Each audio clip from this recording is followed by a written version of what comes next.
this level of dropping into dorsal vagal, I think is a really interesting one. This one is, that I call reverence, is about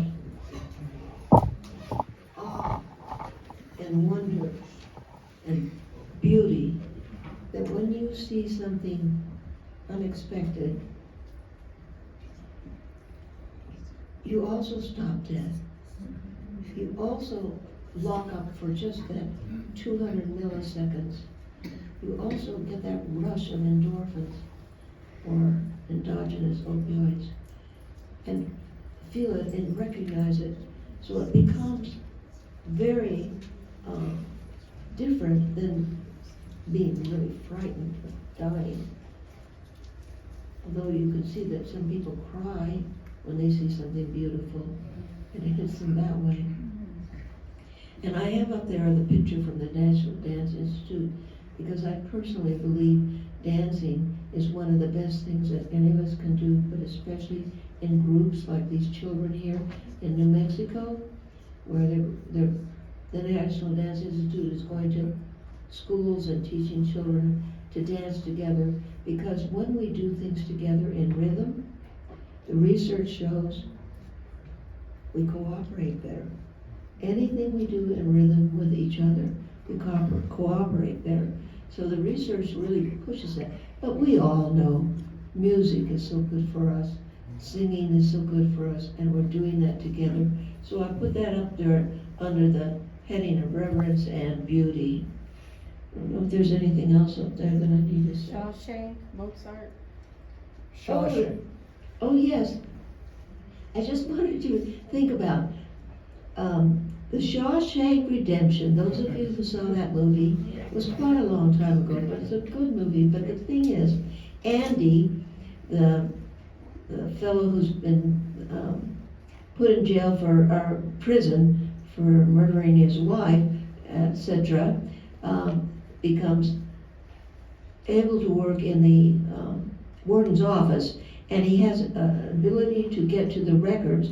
And one day he gets the records and he plays Mozart's Marriage at Figaro, and he puts it out for the whole prison yard, and all those prisoners are sitting there, and all of a sudden this beautiful music floats out that they haven't heard it in years, maybe never, and they're stunned.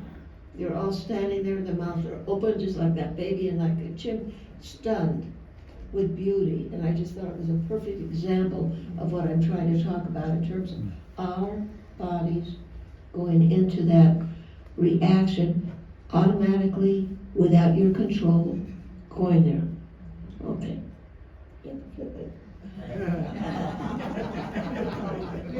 Humor with Einstein. Oh, and you all laughed at Einstein, yeah. But the humor is a real surprising one, but believe me, you think about this. Every time you get a joke, you're prepared for a violation of expectation, but you're not completely, because the interesting thing about surprise and the interesting thing about spontaneity is you can't be spontaneous on purpose. You can't surprise yourself on purpose. People say, I surprised myself with this thought, but you really don't. You can't do it automatically. So when you go into listening to a joke, I don't know if Terry's here or not, but Terry used to tell us jokes. We're sitting there waiting for a joke. Some of them are really funny. And part of it is there's such a major violation of we thought what was going to happen. So I'm going to tell you a joke right now. And I think this joke is not that funny, but it stops you dead. You have to think. So here's the joke. The past, the present, and the future walked into a bar. Right? It was tense.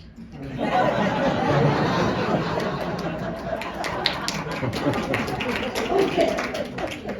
It takes a minute, doesn't it? And you're stopped.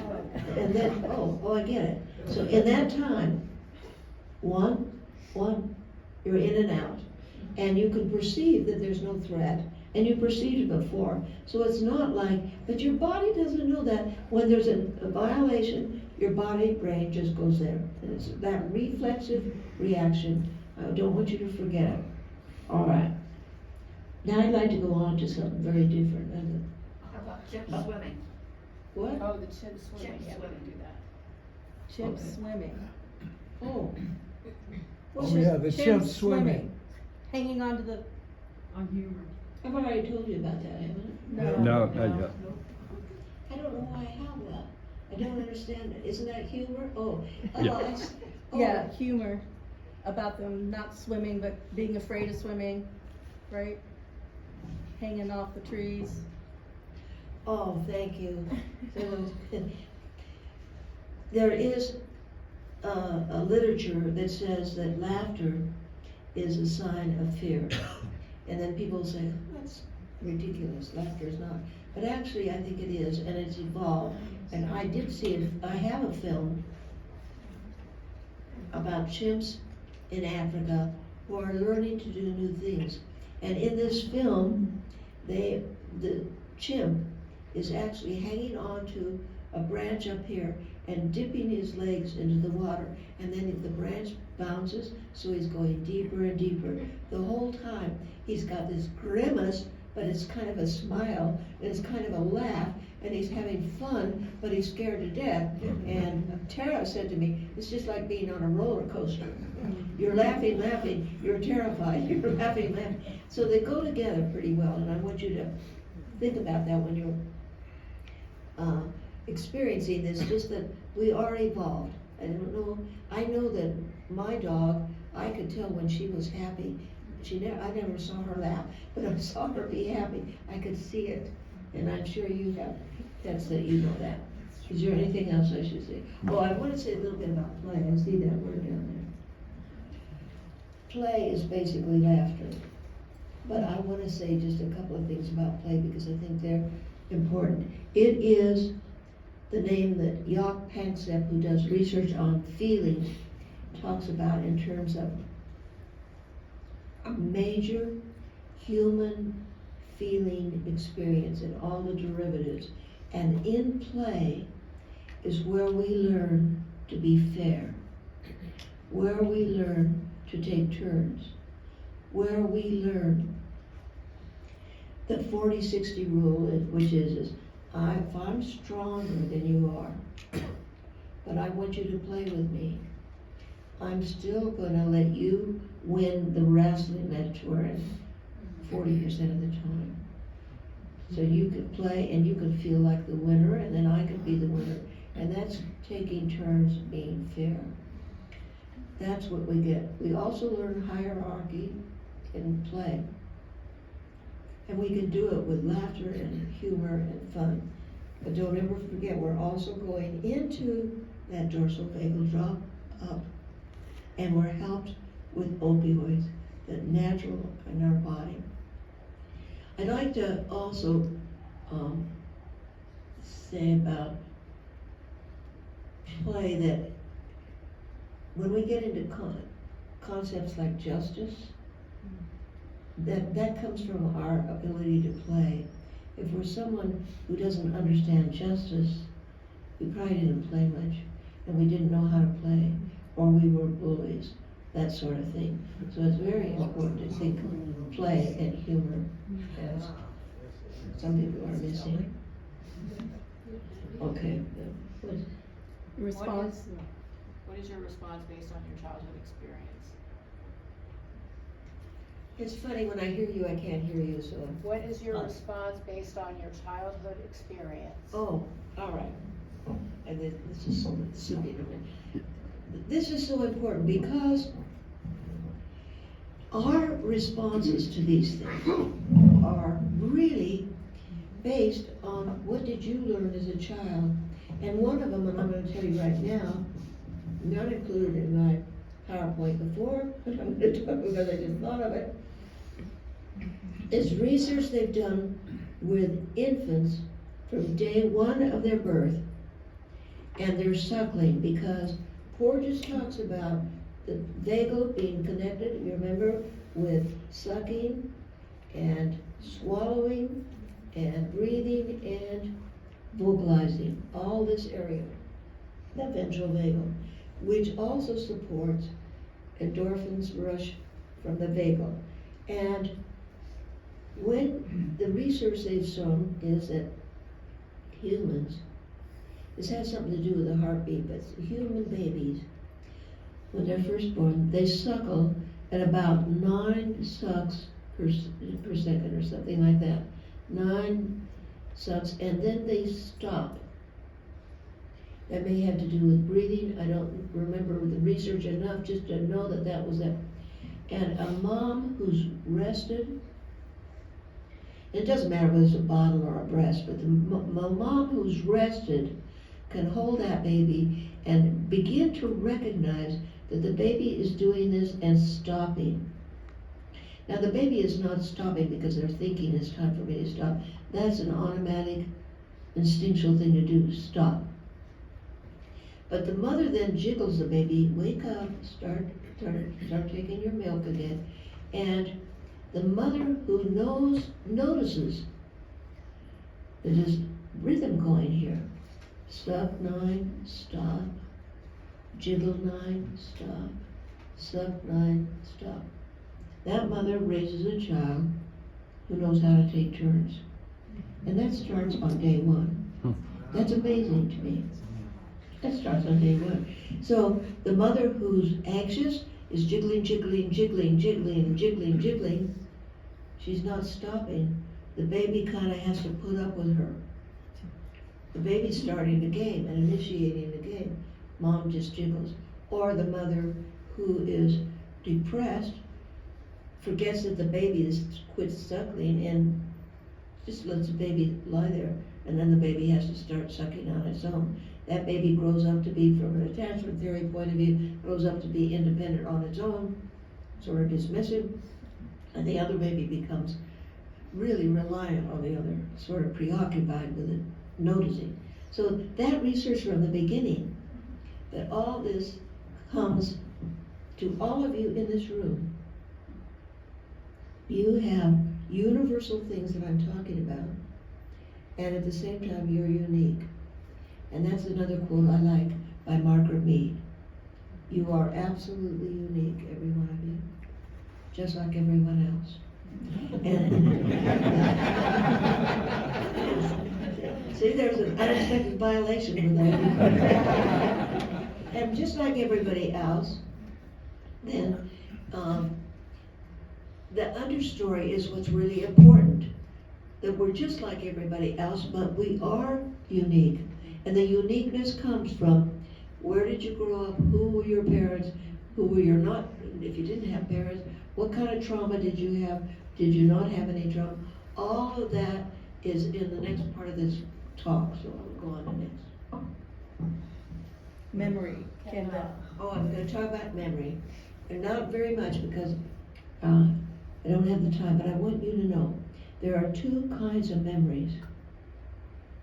One kind of memory we call explicit because we know we're remembering. So for many of us, I'll say, do you remember when you were in the 3rd grade? And you will say, sure, and I remember the name of the teacher, and I remember my best friend, or I remember the school building, or where I lived. And generally you have a picture in your mind. Not everybody, but many people do. But you can remember, and that's explicit memory.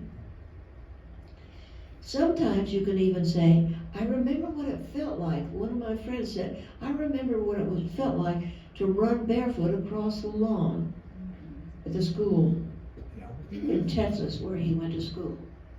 And I always thought, he could feel it. And you do feel these things all the time. And that memory is a different memory.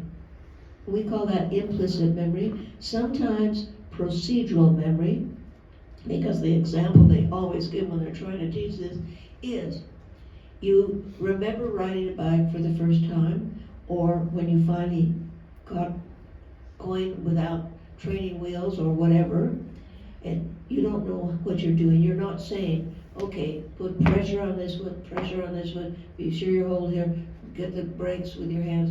You're not doing any of that. after you learn. You've memorized it, you don't ever have to look at it again, you know how to ride a bike, and I could get on a bike right now and still ride it. My memory is good enough that I can still get on that bike and ride it, because I haven't forgotten. And that happens to all of us, and that's a different kind of memory.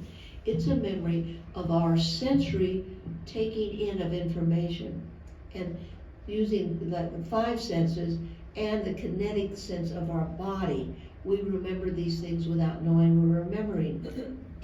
That's called implicit memory. Now, when we're traumatized, we might actually forget the trauma. We know the story. We've been told we were kidnapped, or we were told that something else happened to us. We almost drowned, whatever. We know the story, but we don't actually remember the event. But somehow, the example I gave is kind of ugly, but you're 3 years old, you're sexually abused in a room that's painted yellow, and there's a blue blanket. And you grow up and you do not remember what happened when you were 3. You were able to block that out. But no matter what, something blue just turns you off. And you hate yellow. And you can't tell anybody, because you just say, well, it makes me feel really creepy. I don't like it. I just don't like it. Don't bring blue and yellow in my life. So we have this memory that's all sensory. It never goes away. You can have Alzheimer's. You're not going to lose your memory for the feelings. You are going to remember what they're called. You're not going to remember the incident, but you will never forget what you felt. You just don't remember what started. This was first discovered, not really first, but first with a man named H.M. In the 1950s, he had epilepsy so badly that Dr. Schofield decided to operate and remove a part of the temporal lobes. In doing that, he removed something called the hippocampus on both sides. So the hippocampi turns out to be the part of the brain that takes short-term memory and lodges it up in the cortex in the long-term memory, so that you can remember what you ate for breakfast 2 days ago, possibly,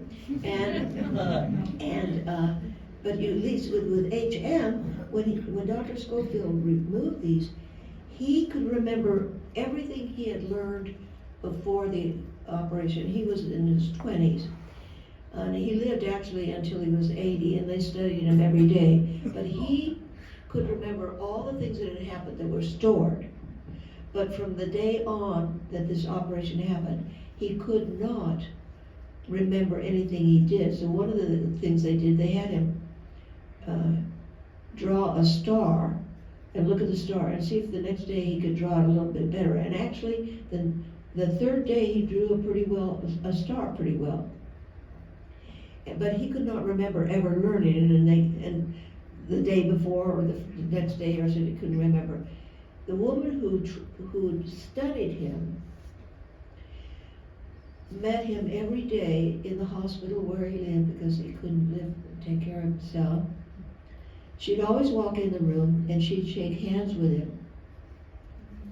And he would shake his hands and be glad to meet her for the first time. Well, one day she walked in and she had a thumbtack in her hand. She shook hands, pressed his hand. He pulled, "Why did you do that?" She explained it to him. "I'm checking your other memory." Okay, that's fine. Next day she walks in, he's never met her before. She reaches out to shake his hand and he won't shake it. She says, he says, "Why did you do that? I mean, why did you pull back?" And he says, "I don't know why. I just don't want to shake your hand." So he had a memory of something happening bodily, kinesthetically, but he could no longer remember why. And that's the difference between implicit and explicit. And when you talk about any kind of trauma or any kind of incident where you've been hurt, you may have an implicit memory to it that you do not remember the explicit event at all. It explains all kinds of flashbacks, that sort of thing. that I think is Yeah. Yeah. for Candell, okay. Neurons that fire. Oh, yes. This is one of the greatest quotes. Neurons that fire wire together. And that is so important for all of us to know. That if we have a neuron that fires because we're afraid, we wire it with whatever sensory information that we're taking in. So let's say we see a big fire, a frightening fire. We also feel fright. And there are neurons for the emotional feeling we're having, and there's neurons for seeing the fire, and they're fired together, they're wired together, so that now we're afraid of fires. We're afraid of campfires. We're afraid of all kinds of fires. If we had enough stress, so we can all know that, and we don't always know it. It's really important, though, as I go on explaining mirror neurons to you, why neurons that fire together wire together is really important. Okay. This is mirror neurons embodied simulation. Oh, I'm getting into mirror neurons. Okay. Now, I want to tell you a story about mirror neurons. In 2004, the Scientific American magazine that I was taking at the time published an article about these magical neurons. They were motor neurons, so they had to do with any muscle movement in our body. But they were able to recognize other people's motor movements. And the way they did it was this. 3 researchers in Parma, Italy, and I always enjoy that, Parma, Italy. They're there researching. They've got electrodes in a monkey's brain. The monkey's alive, but they've cut the skull off and electrodes in the brain. And they're mapping the neurons that fire when a monkey eats a peanut. So the motor neurons that require moving over to grab the peanut, grabbing it, bringing it back, putting it in his mouth, whatever. So they're mapping that, and they keep the monkeys, when they were working on them, they'd have them in a chair like this, but they'd have the arm tied down.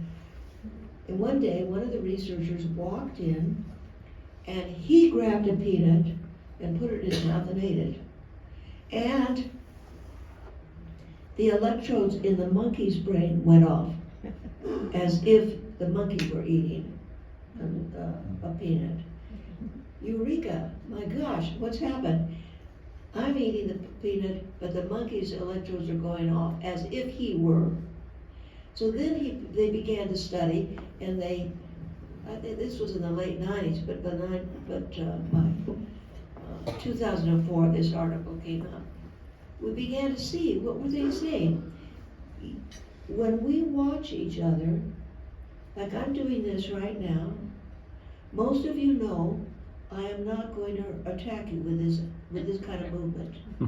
If I went back like that, you might think I'm an attack. At least part of your brain. But all of you, your brain is doing this with me right now. That's why we like dancing and watching dance. That's why we like football, watching someone run across the field, or a basketball player doing that. We know what it is because we read and keep in our mind with our mirror neurons this picture, this firing in our brain. So you think about all that. You see here the baby, the middle baby, is showing empathy, but he's also sort of startled. So he's done that dorsal drop, in violation of expectancy, but he's also feeling empathy. At that age, he already knows what it is to feel what that baby who's crying is feeling, and he's surprised.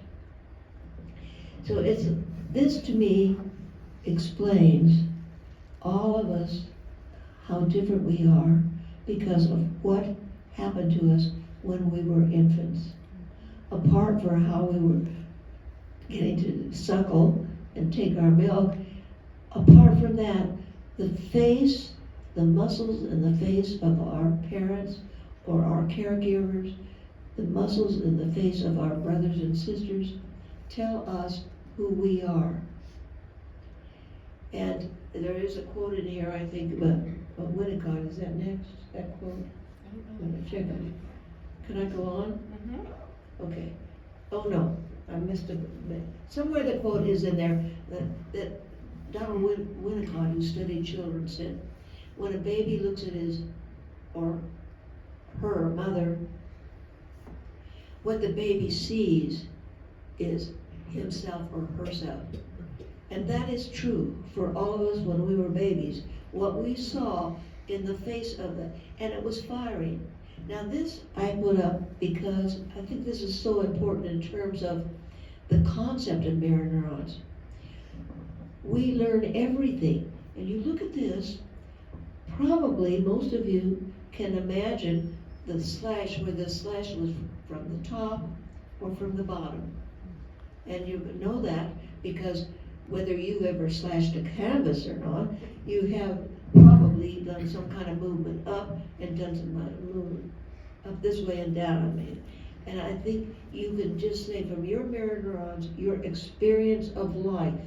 So when you walk out of here and you look at someone, you look at their face, what their muscles tell you. And it's the thing is, if we're in perceived threat, we may interpret what we see totally incorrectly. And we need to know that. But our body is interpreting incorrectly. It's not just our mind. We just have to be, that's why I keep saying, you have to know what you're feeling. You have to then know, is my feeling instigating thinking that is way off the base? Am I misinterpreting everything? Know what I'm feeling. Am I afraid? Am I angry? And then look at what our thought is around that. And here's a two-dimensional thing that you have learned three-dimensionally. Oh, this Oh, is here's the quote. It's more accurate than the one I said you could read. And then you return. Okay. What am I saying? mirror neurons read the other person's emotions. Mirror neurons. I can't hear you. It says mirror neurons read the other person's emotions. Oh, thank you, okay. And I've got, in a way, the whole thing is actually that when you look at someone else, you can read. I can fix that microphone. Oh. Please, Yes. yeah. Oh, thank you very much. I thought I could too. You can't. We've been working on it.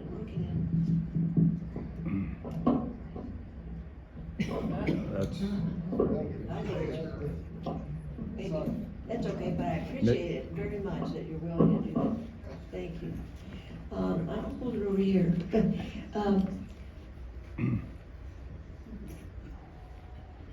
It's all that kind of stuff around face and body language that we know, but that I do have to interrupt every time and say, but your interpretation, you're reading it partially on the basis of your past.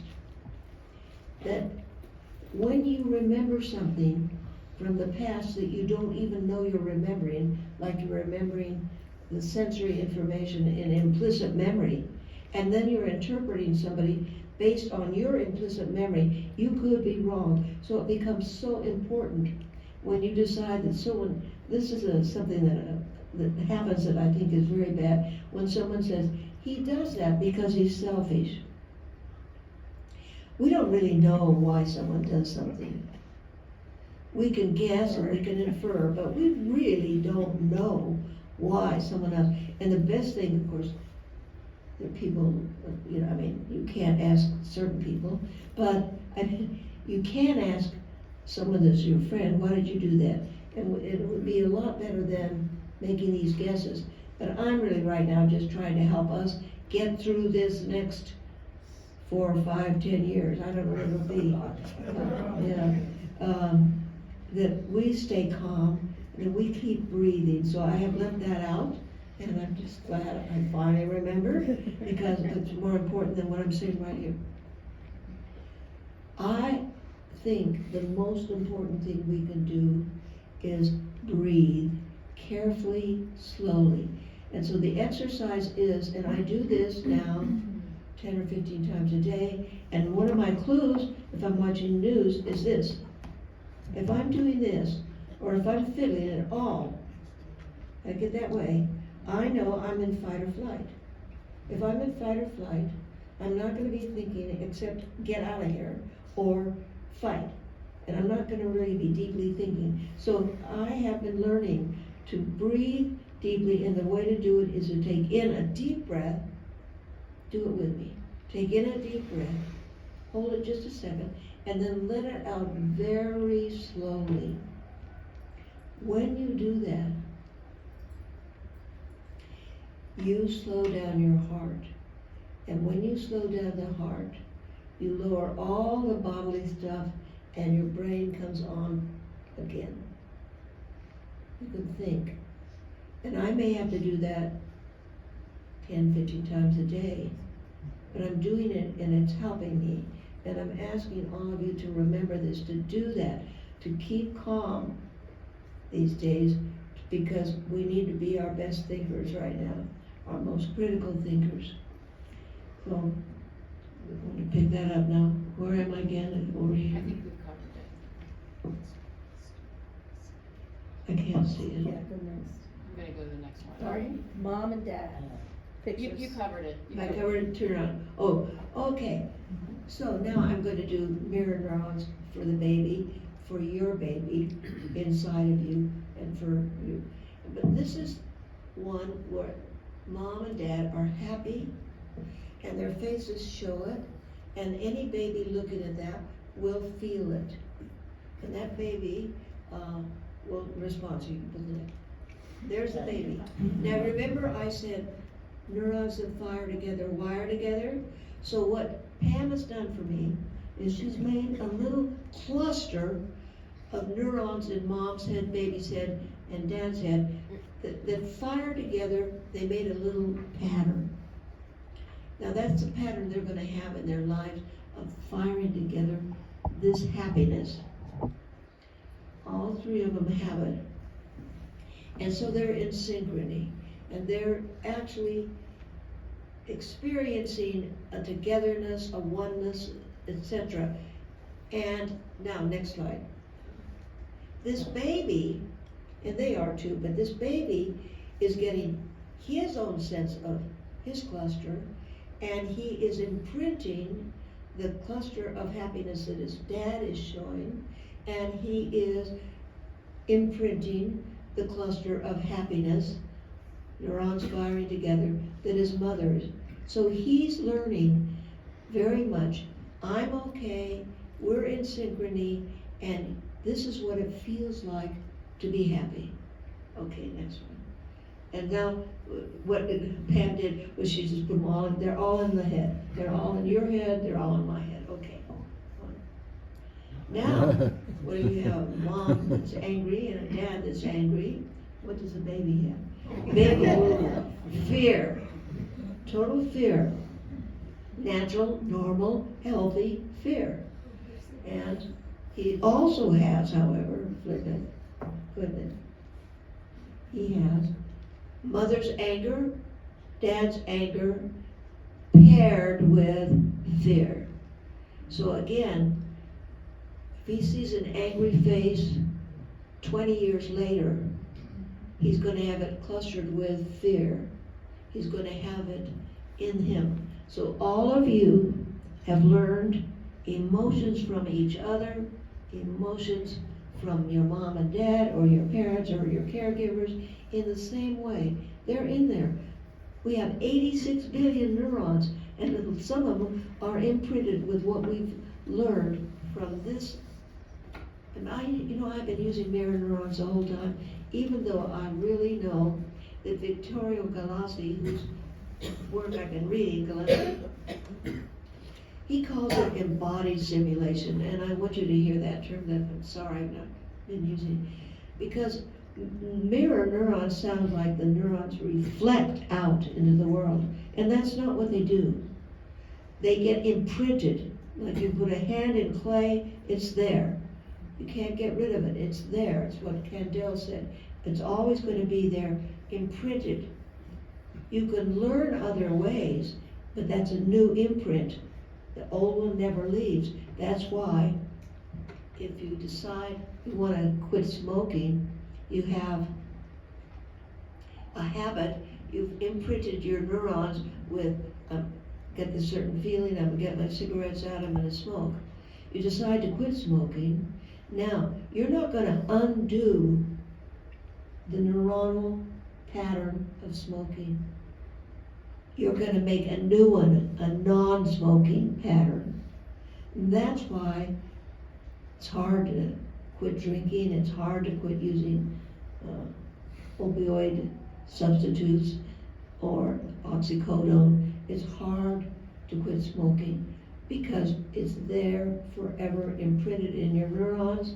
The feeling that makes you feel good or whatever is clustered with it, it's all there and you never get rid of it.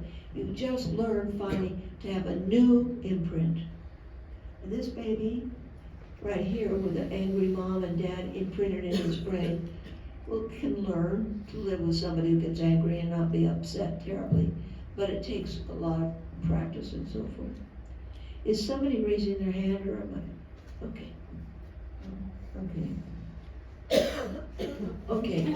Yay, you're done. Oh, This is something that I asked Dick to read. I wrote it about Dick because, for my clients, because it was an explanation of just about everything I've covered, I hope. The endogenous opioids and the mirror neuron, or the embodied simulation. I keep having to say it myself because embodied means in your body, in there, that's sort of there. And I asked him to read it for you as sort of the ending of my talk. Can you go get the microphone Yeah. for me? I'm gonna borrow the microphone. Figure it out.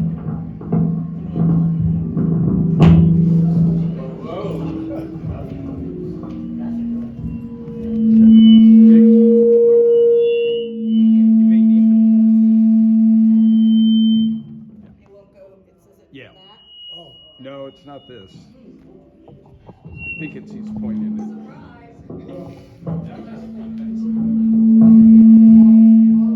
Volume, what is the volume? No, say, I don't know. Yeah, we don't know. There's gotta be volume, so. Okay. Dick, you think you can get up there? hey, if you can help me. Or I know, I got Okay. it. Okay. Oh, thank you. Okay. This is a presentation by neophytes for sure. Turn around and face. Okay. You ready? No. Let's. You want to sit down? You want to sit down? Oh, it's not gonna work. Can you get back here? Okay. Can you read it out? What's that mean? Well, can you turn around and read it? You're gonna need some light. I don't think this works. Dick, it's not working. Okay, sorry about that. Sorry. Now you're gonna have to. Okay. Okay, all right. We can hear you.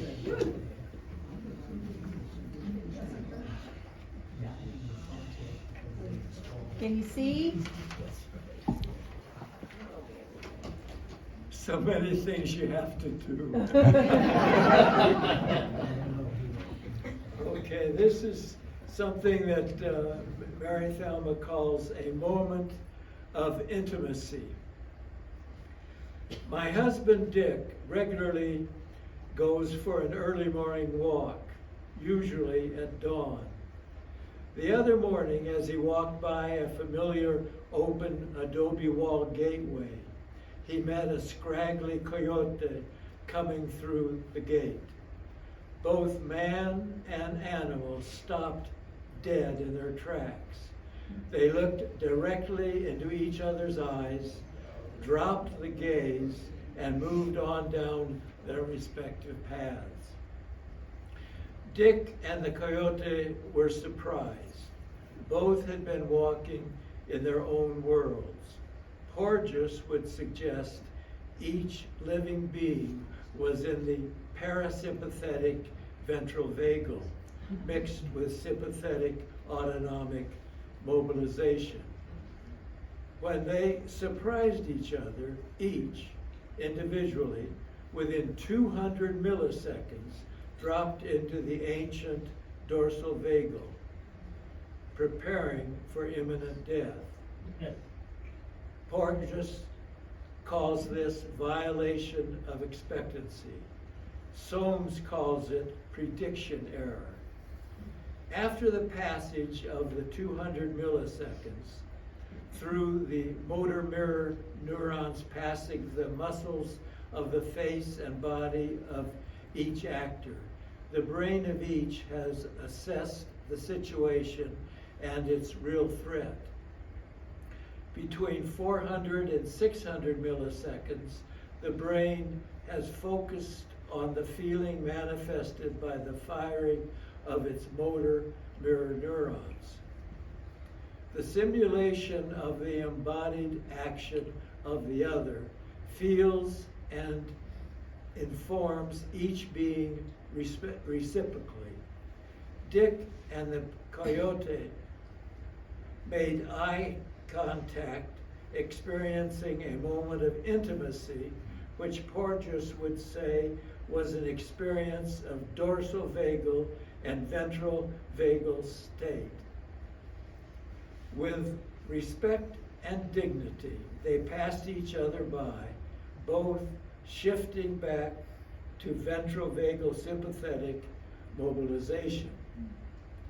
Dick was in the present moment, unconsciously processing the encounter until the danger was over. Then Dick could relate on what happened, reflect on what happened. He and the coyote were now objects of memory connected to the implicit memory of the feelings of fear, recognition, safety, and joy. Arriving home, Dick said with exultation, "I had a moment of intersubjectivity with a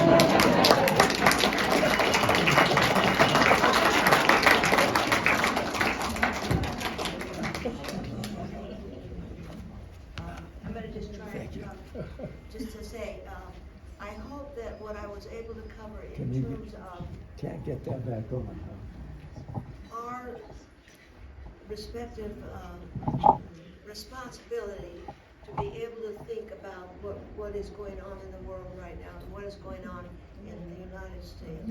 That we know that what we're feeling does impact what we're thinking, and to use that as part of our thinking. Other than that, thank you very much for putting up with the difficulty that I had in doing this and with helping us go through this. And especially to this, whoever was running up and help me, I really appreciate that. Thank you. Thank you.